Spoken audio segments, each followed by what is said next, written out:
요한복음 1장 26절 전반부입니다. 1장 26절 전반부 베풀거니와까지 보겠습니다. 같이 읽겠습니다. 요한이 대답하되 나는 물로 세례를 베풀거니와. 한 번 더 하겠습니다. 요한이 대답하되 나는 물로 세례를 베풀거니와. 아멘. 자, 요한이 무슨 권위로 세례를 베푸느냐 이렇게 이제 질문을 받았어요.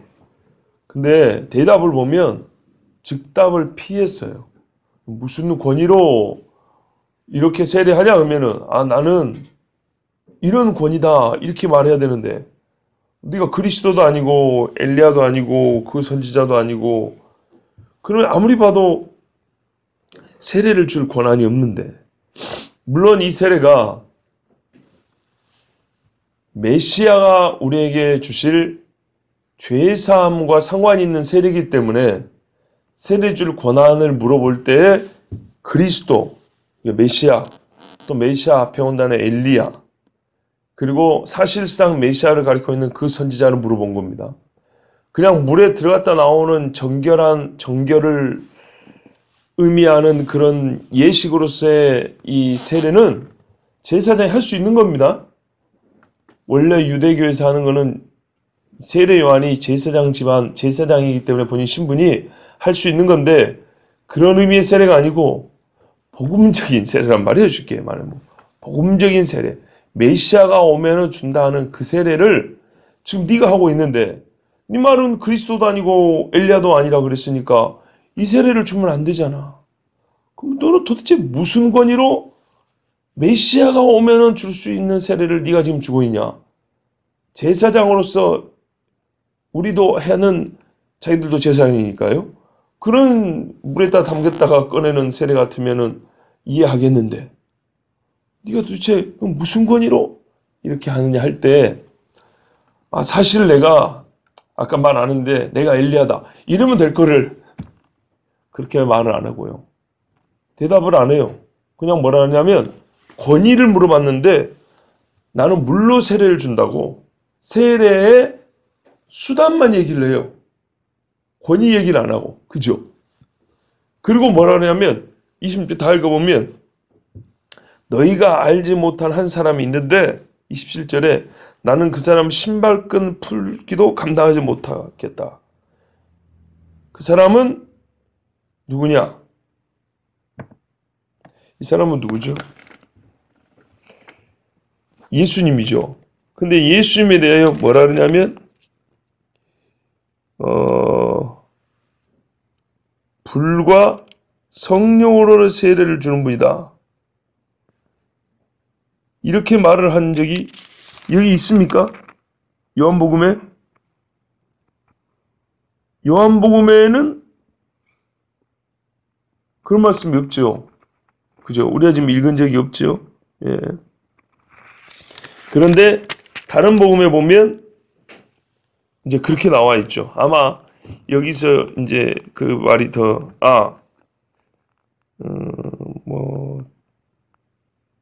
다른 복음서에는 그렇게 나와 있죠. 그리고 이제 예를 들면은 33절 같은 경우에는 요한 본인이 하나님 앞에 계시받은 말씀이 있어요. 뭐라냐면 누구든지 머무는 것을, 성령이 머무는 것을 보거든 그가 곧 성령으로 세례를 베푸는 이인 줄 알라 하셨기에, 이런 말은 있어요. 그래서 요한이 일찍부터 하나님 앞에 받은 말씀은 뭐냐면 메시아가 오실 건데 그는 불과 성령으로 세례를 주는 분이다. 본인은 그렇게 받은 적이 있어요. 그리고 사람들에게 나는 물로 세례 주지만 그는 불과 성령으로 세례 준다 이렇게 가르쳤어요. 그리고 나중에 예수님이 직접 나와서 할 수 없이 자기가 예수님이 세례를 주라 하니까 줬는데, 그때 성령이 막 내를 보고 이분이 불과 성령으로 세례를 주는 분이구나 하고 본인도 이제 확실하게 알았어요.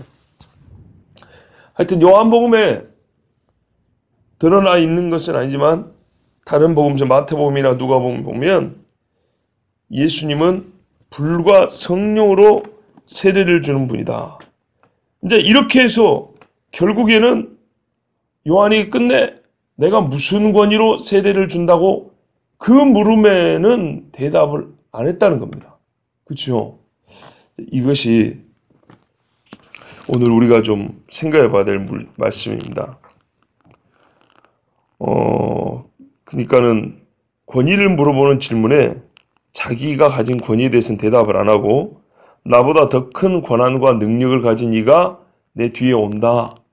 이렇게 대답을 한 이유. 엄밀히 말하면 질문에 맞는 대답은 아니잖아요. 그죠?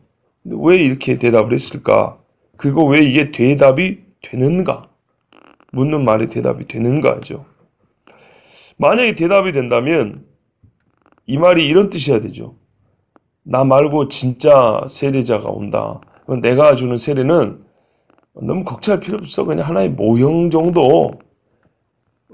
진짜 사람의 마네킹 세워놓고 옷 입혀놓은 것처럼 그 정도니까 나한테 무슨 권위로 세례 주냐고 그렇게까지만 심각하게 물을 필요 없어. 이러면 되겠죠. 그런 의미로 내가 주는 세례는 불세례라니까. 이거 아무것도 아니야. 그렇게까지 심각하게 물어보지 마세요. 진짜 세례 주는 분이 와요. 이렇게 말하면 어느 정도 대답이 되겠죠. 무슨 권위? 아니 무슨 권위고 물어볼 거 아니라니까 내가 주는 세례. 이래야 말이 되겠죠. 그런데 그런 우스운 세례가 아니었어요. 요한의 세례는. 만약에 그랬으면 많은 사람들이 찾아올 일도 없고 진작에 그렇게 말해야죠. 사람들하고 지금 장난하는 것도 아니고. 안 그렇습니까? 누가복음에 보면 아주 잘 나와 있는데 엄청난 사람들이 찾아오고 나중에 예수님도 와서 요한한테 세례를 받았어요. 이게 우스운 세례가 아니에요. 진짜 궁금하잖아요. 우리 입장에서도 이제 그 정도 되면. 아니 요한의 세례가 도대체 무슨 세례인데 예수님이 와서 세례를 받냐 이 말이에요. 요한한테. 그러니까 이게 대답으로서 영 어색하단 말이죠. 예수님이 사람들한테 물어봤어요. 요한의 세례가 어디로부터 왔냐? 하늘로부터냐 사람으로부터냐 하고 마태복음 21장에 보면 그렇게 예수님이 물어봅니다. 사람들이 먼저 물어봤어요. 네가 가르치는 권세가 어디서 났냐? 네가 뭔데 랍비랍시고 사람들한테 막 가르치고 그래? 그러면서 예수님을 이렇게 사람들이 책 잡으려고 물었거든요. 예수님이 대답을 안 해주고 나도 하나 물어보자. 그럼 요한의 세례는 위로부터 온 거냐 땅에서 난 거냐? 사람들이 대답을 안 했어요. 왜냐하면 하늘로부터 났다 그러면 왜 그럼 요한의 세례를 안 받았니 너희는? 이렇게 물어볼 거고 땅으로부터 났다 그러면 그 많은 사람들이 받은 세례는 그럼 다 헛짓거리잖아요. 그죠? 사람들이 무섭고 돌 맞을까 봐. 그래서 모르겠다 이렇게 대답을 했어. 그럼 거기서 봤을 때 예수님이 그렇게 질문하신 기본적인 마음, 의도는 뭘까요? 요한의 세례가 분명히 하늘로부터 온 거 아니냐. 그런데 너희들은 요한을 책 잡으려만 했지 너희들의 그 잘못된 그 종교적 열심, 너희들의 그 위선 그거 가지고 요한의 세례를 안 받은 것이지 사실 요한의 세례가 하나님이 주신 권세로 주었던 세례인 거 너 양심이 알고 있지 않냐? 사실 예수님이 이제 이거를 찌른 거였어요. 그러니까 우스운 세례 아니었다 이 말이죠. 아시겠죠? 우스운 세례가 아니었어요. 또 아까 말씀드린 대로 예수님이 요한에게 와서 세례를 받으려고 할 때 요한이 어찌하여 당신이 나에게서 세례를 받으려 하십니까? 사실은 제가 당신께 세례를 받아야죠. 이렇게 요한이 말을 합니다. 그때 예수님이 뭐라면 이제 그만하자. 우리가 이렇게 하여 모든 하나님의 의를 이루는 것이 합당하다 그랬어요. 예수님이 요한에게 세례를 받아야 하나님의 의가 이루어진다 그랬어요. 그럼 하나님의 의를 우리가 넓게 해석할 수 있지만 예수님의 사역에 집중해서 딱 보면 예수님이 이 세례를 받아야 그리스도로서의 사역이 우리에게 그 이루어지는데 온전해진다는 거예요. 하나님이 계획하신 일이 하나도 빠짐없이 온전하게 이게 착착 진행된다는 거예요. 예수님이 왜 세례를 받았습니까? 그건 우리가 세례 받을 때 나타난 일을 보면 알죠. 성령이 예수님께 임했다 그랬고 하늘로부터 소리가 나서 저는 내 사랑하는 아들이요 내 기뻐하는 종이라 이렇게 말씀했다 그랬거든요. 그래서 이거를 아주 간단하게 우리가 말하기를 예수님의 그리스도로서의 사역의 공적인 임명식이다. 하나님이 선언하시고 그때로부터 시작했단 말이죠. 그리스도로서 육신을 입은 하나님이 그 전까지는 말 그대로 집에 아버지 목수 일을 도와주는 아들이었을 뿐이에요. 근데 지금부터는 뭐 하는 사람이에요? 우리 죄를 지고 가는 하나님의 어린 양이라고요. 요한이 그때부터 말했거든요. 봐라, 저기 하나님의 어린, 세상 죄를 지고 가는 하나님의 어린 양이라고. 이렇게 말했거든요. 그때 예수님이 세례를 받고 고향으로 돌아가시는 길에 제자들 데리고 갔단 말이죠. 아시겠죠? 그 제자들 데리고 갔는데 어머니가 마침 가나 혼인잔치에 가 계셔서 첫 제자들을 데리고 와서 혼인잔치에서 기적을 행했다. 이 이야기 작년에 설교했었어요. 이제 좀 있으면 나옵니다. 2장에. 그러니까는 이 제자들을 나를 따르라 하고 처음으로 데려갔으니까 이게 말 그대로 공적인 사역이 시작하는 건데, 이 사역의 시작 스타트가 어디냐면 세례받을 때라고요. 세례받을 때. 그때 하나님이 임명을 해줬단 말이에요. 나의 사랑하는 아들이요, 나의 기뻐하는 종이다고. 성령님에서 이제는 본인 하나님이시지만 철저히 육으로 오셨기 때문에 성령의 은혜를 받고 성령의 권능을 받고 그때부터 예수님이 공생의 사역을 시작하셨단 말입니다. 나중에 사도들도 보세요. 오순절 성령의 강림을 받고 공적으로 사도로서의 사명을 감당하죠. 그런 것처럼 교회가 그때부터 시작되죠. 그런 것처럼 세례로부터 예수님의 그리스도적인 사역은 시작이 됐어요. 그래서 하나님의 의를 이룬다는 것이 그런 의미겠구나 라고 우리는 하여튼 기본적으로 생각할 수가 있어요. 그렇다면 세례 요한의 세례는 결론적으로 우순 세례가 아니고 매우 중요한 세례, 정말로 의미 있는 세례였단 말이죠. 그렇죠? 이거는 예수님에게 세례를 줄 정도이기 때문에 진짜로 권위가 있어야 할 수 있는 세례였어요. 권위 없이 할 수 있는 세례 아니었어요. 분명히 권위가 있어야 돼요. 그런데요, 왜 요한은 나는 물로 세례를 베풀거니와 말의 뉘앙스 보면 아까 제가 처음 말씀드린 것처럼 내가 주는 세례는 별거 아니요, 꼭 그런 것 같아요. 말의 뉘앙스가 그런 뜻이에요. 봐보세요. 우리도 일상적으로 얘기를 한번 해보자고요. 와, 음식을 너무 잘하시네. 정말 맛있다고 칭찬을 하면 뭐라 그래요? 아이고, 제가 만든 음식은 고작 다 만들어 놓은 거 사가지고 그냥 데운 것 뿐이에요. 근데 저분은 다 일일이 따듬하고 숙성시켜갖고 하는데 나하고는 차원이 달라요. 자, 이렇게 말하면 어떤 의미인가요?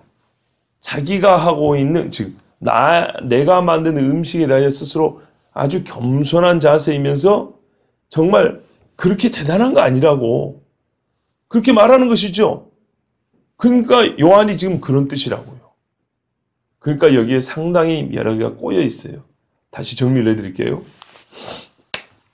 제가 처음에 요한이 네가 왜 이 세례를 주냐, 네가 그리스도도 아니고 엘리야도 아니고 그 선지자도 아니면 이와 같이 본래 제사장들이 유대교에 들어오는 사람들에게 주는 정결 예식으로서의 물에 들어갔다 나오는 것이 아니라 너 지금 죄사함을 상징하는, 회개하라 그랬고 죄사함을 주는 세례라고 하면서 지금 주고 있지 않냐. 이런 세례는 우리가 선지서를 읽어보면 스가랴나 에스겔을 보면 메시아가 올 때 준다 하던 죄와 더러움을 씻는 물세례를 말하는 건데, 네가 그러면 메시아냐, 아니면은 메시아의 길을 예비한다는 엘리야냐, 이렇게 물어봤단 말이에요. 그런 의미의 세례, 복음적인 세례이기 때문에 물어봤더니 아니요, 나는 그냥 고작 물세례 주는 거야, 그렇게 대수롭게 생각 안 해도 돼요, 이렇게 말을 하고 있단 말이죠. 그러니까 나한테는 굳이 권위 이런 거 안 물어봐도 돼, 이런 뉘앙스란 말이죠. 그런데 진짜 그런가 봤더니 그것도 아니라는 거예요. 왜요? 예수님이 세례 요한의 세례를 하늘로부터 내려오는 세례라고 인정을 해주고 있고 본인도 요한에게 세례를 받았단 말이죠. 그러니까 이 세례는 우순 세례가 아니고 권위 없이 줄 수 있는 세례가 아니에요. 그렇죠? 분명히 권위 있어야 돼요. 그런데 요한은 말의 뉘앙스는 분명히 별것 아닌 것처럼 말을 하고 있다고요. 즉답을 피하면서 살짝 돌리는데 나는 별거 아니고 내 뒤에 오시는 분이 진짜 세례 준다니까. 그분한테나 물어보라고. 그러면서 중요한 세례를 주면서도 아무것도 아닌 것처럼 자기가 주는 세례를 이렇게 대수롭지 않게 그렇게 표현을 한단 말이죠. 왜 그랬을까? 근데 이거는 대답이 왜 이런 식으로 대답했을까 생각할 때 그리 어렵지 않습니다. 앞에 우리가 이런 말씀 봤죠. 네가 엘리야냐 할 때 아니라 그랬죠. 근데 예수님은 요한보고 엘리야다 그랬죠. 거의 비슷한 거예요. 이렇게 말한 이유가 비슷한 거라고요.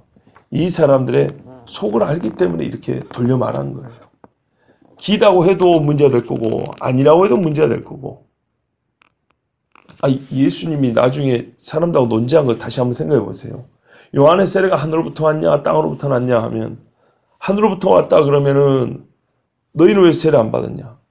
그러니까는 이 위선자들은 자기의 허물을 가리기 위해서라도 요한이 정당히 그래 내가 엘리야다 하면 잡아갔을 거고, 그냥 땅으로부터 온 세례라 이렇게 했으면 그러면 네가 아무 권위도 없는데 이런 세례를 줘? 하고 또 잡아갔을 거 아닙니까?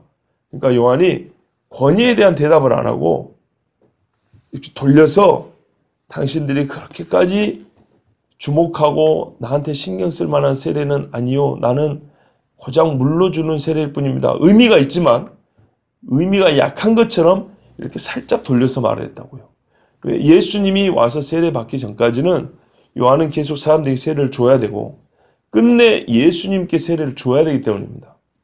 왜냐하면 봐보세요. 33절에 나도 그를 알지 못하였으나 나를 보내어 물로 세례를 베풀라 하신 그이가, 성령이 말씀하신 거죠.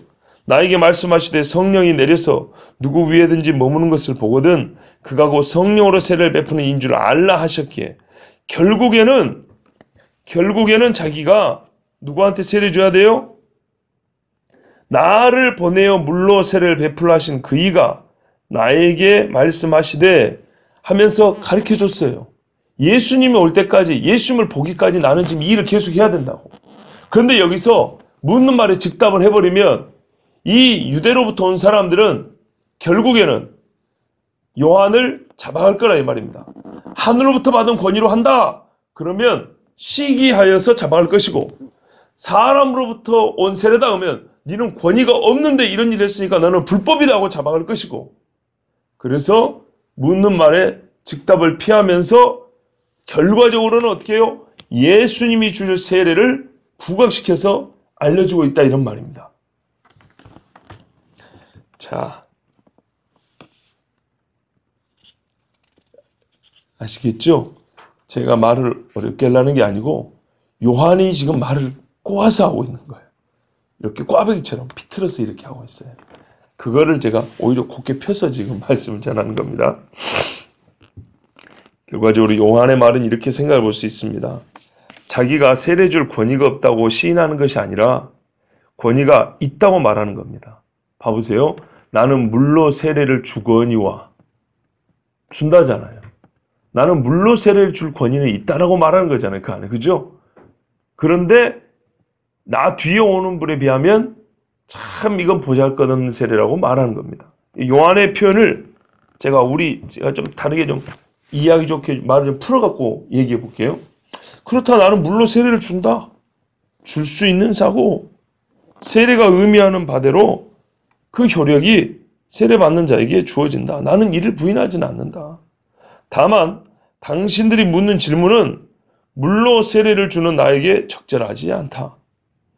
다시 말하면 이 정도의 세례를 가지고 무슨 권세로 하느니 마느니 자체를 묻는 것이 적절치 않다. 나는 아무것도 아닌 일을 하고 있다. 바꿔 말하면 나 외에 다른 사람도 할 수 있는 일이다. 그런 거예요. 그러니까 권위가 필요한 일이긴 한데 이 정도의 세례는 나 말고 다른 사람도 한다. 이건 또 무슨 말이냐면요. 복음적인 세례니까 예수님이 주셔야 될 세례잖아요. 그걸 미리 엘리야격인 요한이 주는 거고. 그런데 나중에요.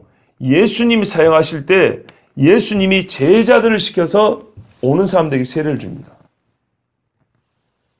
잘 보세요. 공생의 사역 중에 예수님이 12제자한테 세례 줄 권한을 줬어요. 그들이 오순절 성령 강림을 받은 것도 아니고 그 중에는 유다도 뭐 있다고요? 유다도 세례를 줬어요, 사람들에게. 나중에 예수님 팔아먹은 유다도. 요한복음 4장 1절 2절 보면 예수의 제자를 삼고 세례를 주는 것이 요한보다 많다는 말을 바리새인들이 들은 줄을 주께서 하신지라. 이제는 예수님이 세례를 주는 사역을 한다는 것을 바리새인들이 또 들었어요. 또 시기하겠죠. 가로하고 예수께서 친히 세례를 주신 것이 아니요 제자들이 준 것이라 이랬어요. 아시겠죠? 그러니까 이런 세례는 엄밀히 말하면 제자도 준다. 당신들도 예수 믿어. 복음을 믿어. 그러면 당신도 줄 수 있는 거야. 의미가 없는 세례는 아닌데 의미 있는 세례인데 하나님이 이 의미 있는 세례를 믿는 자는 할 수 있게 해주셨다는 거예요. 그런 말까지 포함하고 있습니다. 가끔 저에게 묻는 분들이 있습니다. 목사님은 어떻게 생각해요? 선교지에 목사가 없어요. 선교지에 목사가 없는데 이 예수 믿은 사람들이 계속 늘어나고 있어요. 선교사가 흔히 말하는 우리 평신도 선교사라고. 이 사람들이 세례받기를 갈망을 하고 있다고. 갈망을. 성경에 예수 믿은 표 세례를 받는다고. 사도행전에도 너희가 죄사를 받고 세례를 받으라. 세례를 받는. 정말 우리도 성도로서 세례받고 싶다는데 목사가 없고 목사가 들어올 수도 없고 목사 한 명 데리고 올라오면 이게 보통 어려운 일이 아니에요. 그런다고 매번 할 수도 없고 성찬식도 마찬가지. 어찌해야 되는 거예요 도대체? 매우 현실적인 질문이죠. 제가 대답합니다. 간단히 결론만 말하면 이런 겁니다. 가능하면 목사를 부르는 게 좋소만은 성경대로 보면 목사 아니어도 가능합니다. 성경대로는 목사도 아니어도 가능해요. 예수님이 성찬입에서 말해요. 가져다가 너희끼리 나누라 그랬죠. 가능합니다. 세례도 줄 수 있습니다. 여러분 빌립 집사가 에티오피아 네시에게 세례를 줬습니다. 사도행전에. 아시겠죠?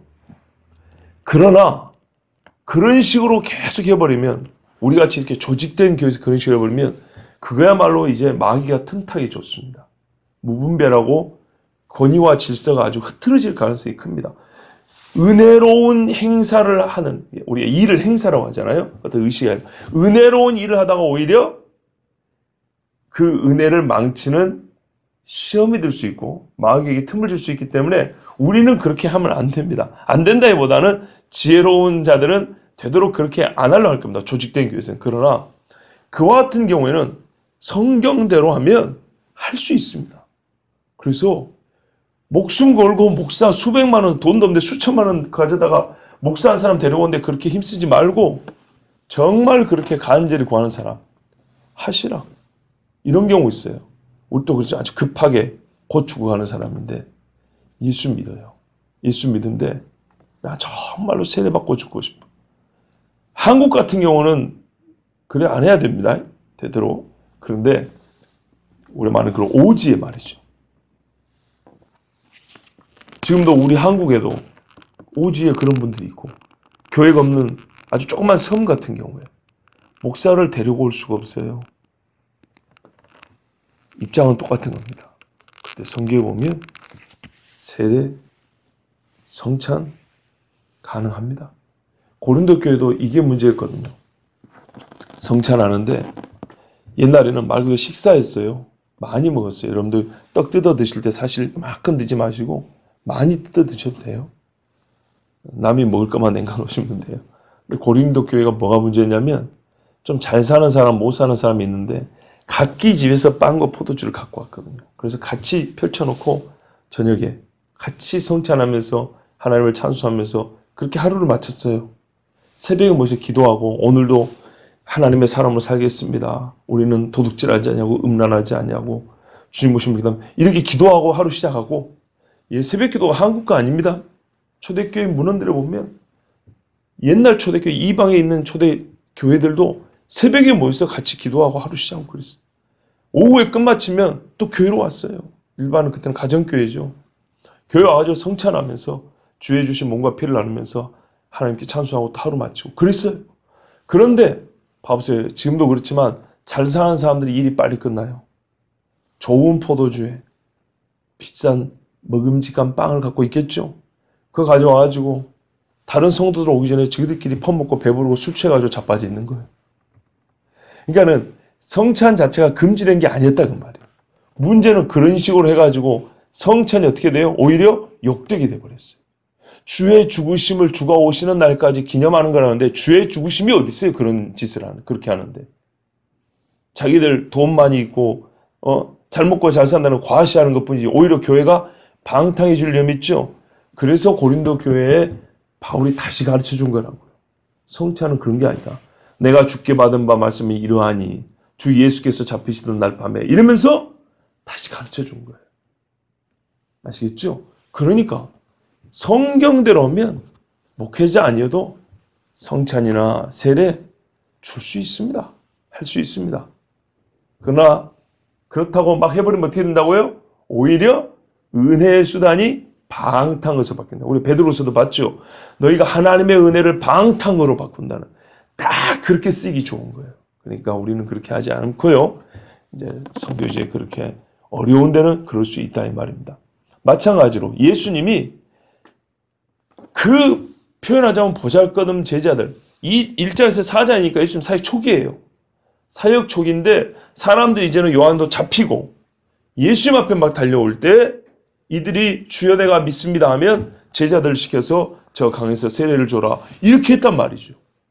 그러니까 이 물세례가 중요하긴 하나 요한의 말대로라면 그래 이거는 내가 주는 것이지만 당신들도 예수를 믿고 당신들도 오래한 메시아를 믿으면 당신들도 할 수 있는 거다. 그러니까 당신들도 할 수 있는 거기 때문에 내가 당신들이 못한다고 한 것도 아니고 지금은 나 혼자 하는 것뿐이지 나만이 권한을 갖고 있다는 의미가 아니다 그 말이죠. 그러니까 내가 나만 그런 권한을 갖고 있는 것처럼 말한 적이 없는데 왜 네가 무슨 권위를 하냐고 왜 나한테 자꾸 묻냐 그 말이에요. 아시겠어요? 너도 믿으면 할 수 있어. 네가 안 믿고 너희 제사장들은 안 믿고 안 하는 거고 전혀 이 의미를 모르고 무지하고 이게 메시아에 대한 마음이 없는 거죠. 그런 상태니까 당신들은 안 하는 거고 누가 당신들 보고 하지 말해. 당신들도 이 메시아를 믿어 그럼. 복음을 믿으라고 말이요. 그럼 당신이랑 나랑 똑같은 제사장 할 수 있어. 물론 또 요한은 엘리야의 심령을 받았기 때문에 가능한 것이지만 뒤에 제자들이 세례 주는 거 보면 이게 완전히 금해진 것도 아니에요. 제일 중요한 거는 이 사람들의 마음이 엊그저께 들었는데 하나님에 대한 사랑도 없고 말씀에 대한 열의도 없고 진정성도 없고 그냥 오로지 자기들의 종교적 열심 그리고 세상에서 자기들이 구축해 놓은 명예 그들의 힘 이것들만을 가지고 혹 자기들의 밥그릇을 누가 뺏어가냐 하는 그런 마음으로 지금 요한을 찾아왔기 때문에 이들에게는 이게 감추어져 있는 거죠. 계속 요한의 말을 한번 생각해 볼게요. 당신들은 진짜 세례가 무엇인지 모른다. 그 세례 불과 성령으로 주는 세례요. 이 세례야말로 권위가 있는가 없는가를 따져 물어야 하세다. 왜? 불과 성령으로 세례는 오직 그리스도만 줄 수 있는 세례예요. 그렇죠? 제자들이 불과 성령으로 주는 세례를 줄 수가 없어요. 나중에 이제 예수님이 친히 말씀하시죠. 친히 말하면 내가 가면 보혜사가 와서 너에게 성령의 권능을 주리다. 너에게 성령의 권능을 입을 거다. 그랬죠? 그래서 예수님이 가시고 나니까 진짜 불과 성령으로 제자들이 세례를 받게 됐어요. 뭐 신학적으로 불세례가 뭐냐 하는데 분명히 성경대로 하면 예수님이 보내주셔서 불과 성령으로 사람들이 세례를 받게 됐어요. 그때 어떻게 보면 불과 성령으로 세례를 받은 제자가 되었을 때 그 제자들이 역시 이제 다른 사람들에게 안수할 때 불과 성령이 임하는 역사가 나타난 것이죠. 그렇죠? 그러니까 어쨌든 불과 성령으로 주는 세례는 그리스도만 주는 거예요. 그리스도만. 그때 따져야 된다. 나는 고작 그거에 비하면 물로 세례를 주는 것뿐이다. 권세 유무를 묻고자 한다면 불과 성령으로 세례를 주는 이가 오셨을 때 그분에게라 나 같은 자의 이 작은 일로 트집 잡지 말고 그러면서 이렇게 살짝 비켜서 이제 말을 한 겁니다. 우리가 알듯이 요한의 세례는 지극히 큰 하나님의 의의가 나타나는 세례였습니다. 그러나 지금 요한은 자기를 낮추며 말하고 있고 또한 보다 중요한 그리스도께서 하실 불과 성령으로 주는 세례를 지시하여 주고자 결론적으로는 그분을 지시하려고 그게 사명이니까요. 그렇게 말을 하고 있습니다. 자신은 물로 세례를 주나 물이 상자는 성령의 은사는 줄 수 없다는 것입니다. 진짜 중요한 건 성령인데요. 성령으로 씻음을 받았고 우리가 중생이라고 그러잖아요. 그러나 나는 중생의 표지, 이게 중생 자체를 주는 건 아니다 라고 그렇게 말을 하고 있습니다. 곧 이거는 자기 본연의 사역에 역시 충성된 모습입니다. 그리스도의 사역자들의 그 위대한 역할이라는 것은 바로 모든 사람을 그리스도 예수님께 향하도록 하는 것입니다. 사역자들은 자기 자신을 가르치는 것이 아니라 주 예수 그리스도를 사람들에게 전하고 가르치는 사람들입니다. 요한은 예수님 말씀대로 바람에 흔들리는 갈대가 아니었습니다. 예수님이 그랬거든요. 너희가 광야에 왜 나갔더냐? 바람에 흔들리는 갈대를 보려고 나갔더냐? 아니라는 겁니다. 누가 그 멀리 광야를 가는데 덜은 갈대 흔들리는 거 하나 보려고 간다 이 말입니까? 또 이렇게 말씀하셨죠. 긴 옷 입은 사람들을 보러 간 것이냐? 그 사람들은 저기 위에 있다. 그 사람들 보고 광야에 나가지 않는다. 어울리지 않는다는 거예요. 그럼 왜 광야에 갔냐? 선지자를 보러 갔냐? 그렇다. 선지자쯤은 보러 가야 광야라는 그 참 고통의 장소를 나가는 것이지. 누가 광야는 물도 없고 간조한 땅. 우리가 출애굽하고 광야 하죠. 그 광야에 누가 흔들리는 갈대 하나 보러 나간다 이 말이죠. 그거 구경하러 하루 벌어 먹고 사는 사람들이 광야를 가냐 이 말이에요. 그렇지는 않다는 얘기죠. 광야를 가려면 진짜 가치 있는 것을 보러 나간다는 거예요. 선지자 보러 간다는 선지자. 그런데 옳다 이수입니다. 옳다. 선지자보다 큰 이가 여기 있느니라. 그 요한을 가르쳐 말씀했어요. 바꿔 말하면 요한은 흔들리는 갈대 정도의 인간이 아니에요. 분명히 그런 사람 아니에요. 그러나 그는 광야에서 예수님 말씀대로 선지자의 역할을 감당하죠. 메시아가 여기 계시다고 지시해주는 그런 역할을 감당하는 아주 견고한 나무와 같은 사람이 요한이었습니다. 그의 증언은 한결같고 변함이 없었습니다. 오직 예수님을 가리켰습니다. 그리스도의 사람은 권위가 있으나 권위 없는 자와 같이 사역합니다. 권한이 있으나 주를 위하여 권한을 포기하면서 주를 전합니다. 우리가 세상 사람들에게 뭐 할 말이 없어서 그럽니까? 때로는 좀 억울하고 충분히 우리가 어떤 권세나 할 말이 있어도 예수 믿기 때문에 참는 거 있지요. 예. 아마 요한도 그렇게 자기의 이 사역을 감당을 했습니다. 그렇게 하면요. 요한의 사역의 결과를 우리가 보듯이 나의 이름이 아니라 그리스도 예수님의 이름이 증언되고 그분을 믿는 자가 나오게 됩니다. 어제 우리 목사 몇 사람 모여가지고 하나님의 말씀을 어떻게 교회에 바르게 전하겠냐. 그분들의 마음은 이런 거였어요. 교회를 어떻게 하면 복음적인 교회를 만들 수 있을까? 이 고민으로 몇 사람이 모여서 첫 모임을 가졌는데요. 우리 대화 중에 그런 이야기 있었어요. 교회가 많은 일을 하지만 결국에 목회자 입에서 예수 믿으라 소리가 안 나오면 교회를 찾아오는 불신자나 혹은 교회가 하는 어떤 일에 불신자들하고 접촉하는 어떤 일에 있어서 복음을 전하지 않으면 사실상 그 모든 좋은 일들이란 게 얼마나 큰 의미가 있겠냐. 그건 별로 큰 의미가 없다. 무슨 일을 하든지 간에 복음 제기하지만 불신자와의 접촉. 쉽게 말하면 우리가 떡볶이 전도하는 그럴 때 말이죠. 경로당 가서 하는 일 말이죠. 그런 거 할 때 반드시 복음을 전해야 이게 교회가 하는 일을 하는 거다. 그런 대화도 했거든요.